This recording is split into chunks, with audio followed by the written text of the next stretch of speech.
Welcome to Tech Help Guy, and in this video I'm going to be showing you how to update your status on WhatsApp web. Consider subscribing to our channel if you're new here to allow us to make videos like this. Now moving on to the video. So you just want to go over to your WhatsApp application on your mobile phone, click on settings and go over to linked devices. In my case I have over 4 devices, which is the limit, so I'm just going to go ahead and delete one and click on link device. Once you do that, you can move on to the next step. So I'm going to go over to my computer here and type in WhatsApp web.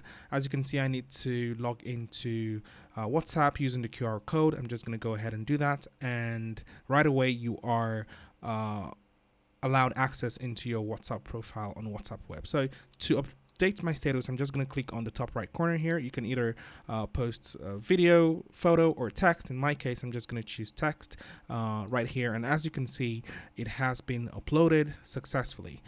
If this video helped you, make sure to leave a like button, hit on the like button, and consider subscribing to our channel for your digital solutions and fire updates on anything tech. Thank you for watching.